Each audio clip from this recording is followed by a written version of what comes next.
Star hospital సుఖీభావ్కు తిరిగి స్వాగతం. మీ ఆరోగ్య సమస్యలకు మా డాక్టర్లు అందించే సమాధానాల సమాహారం సమస్య సలహాని ఇప్పుడు చూద్దాం. విజయవాడ నుంచి సాంబశివరావు ఈ లెటర్ రాస్తున్నారండి. నాకు 1 నెల క్రితం ఆటలమ్మ వచ్చింది. ఆ తర్వాత మా ఆవిడకు వచ్చింది. ఆమె ప్రస్తుతం గర్భిణి. తనకు వచ్చిన ఆటలమ్మ ప్రభావం కడుపులో పెరిగే బిడ్డ మీద ఏమైనా ఉంటుందా? స్కానింగ్ ఏమైనా తీయించమంటారా? ఇప్పుడు గర్భిణీ ఆహారం విషయంలో ఏమైనా పథ్యం పాటించాలా అని రాశారు. సాంబశివరావు గారు, మీకు ఆటలమ్మ వచ్చిందన్నారు, తర్వాత మీ భార్యకు కూడా వచ్చిందన్నారు. ఆవిడకి ఈ ఆటలమ్మ వచ్చినప్పుడు గర్భ సమయము ఎంత అన్నది మీరు రాయలేదు. ఒకవేళ 3వ నెల లోపు అయితే మామూలుగా జరిగే 2% అవకరాల కంటే కూడా 1% పెరిగే అవకాశం ఉంటుంది. దీనికి కూడా 5వ నెలలో టిఫా అని ఒక పరీక్ష చేస్తారండి. ఆ పరీక్ష చేస్తే మీకు శారీరకంగా ఏమన్నా అవకరాలు ఉన్నాయా అన్నది తెలుస్తుంది. ఒకవేళ అవకరం ఉంటే గనక లీథల్ అనామలీస్ అంటారు. అంటే బిడ్డ పుట్టినా కూడా అది బతికే అవకాశం లేదు అనేది తెలిస్తే కనుక అప్పుడు గర్భస్రావం చేయించుకోవచ్చు. అలాంటి సమస్యలు ఏవీ లేవు అంటే కనుక మీరు గర్భం కంటిన్యూ చేయొచ్చు. దాని మూలంచి ఏ విధమైన సమస్య రాదండి. కానీ ఆటలమ్మ అనేది ఎప్పుడు వచ్చింది అన్నది మాత్రం తెలుసుకోవాల్సింది చాలా ముఖ్యమండి. ఇప్పుడు ఆటలమ్మకి కూడాను మనకి టీకాలు వస్తున్నాయి, అలాగే మందులు కూడా ఉన్నాయండి. దీనికి ఆ మందులు కూడా వాడవచ్చు. దాని మూలంచి గర్భస్థ శిశువుకి ఏ విధమైనటువంటి అపాయం కూడా ఉండదండి. చిత్తూరు నుంచి దుర్గ ఇలా రాస్తున్నారండి. 6 నెలల క్రితం గుండె నొప్పి వస్తే ఈసీజీ తీయించాను.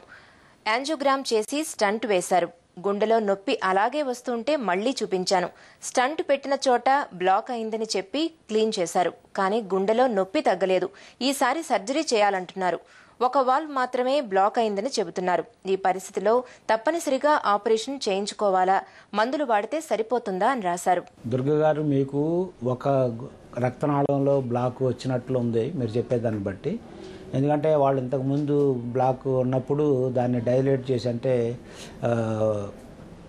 డైలేట్ చేసి స్టంట్ వేసి ఉంటారు.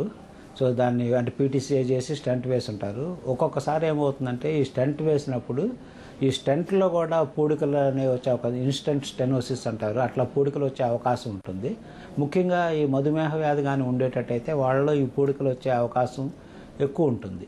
సో అట్లా మీకు కానీ ఒకసారి స్టంట్ వేసిన తర్వాత దాన్ని మళ్ళీ క్లీన్ చేసి మళ్ళా బ్లాక్ కానీ వచ్చేటట్టయితే మీకు మందులతో కానీ మీకు ఈ ఉపశమనం కానీ కనిపించకపోయేటట్టయితే తప్పనిసరిగా బైపాస్ ఆపరేషన్ చేయించుకోవాల్సిన అవసరం ఉంటుంది. ఈ రోజు కార్యక్రమాన్ని ముగించే ముందు స్టార్ హాస్పిటల్ సమర్పించు ఒక చిన్న చిట్కా మీకోసం.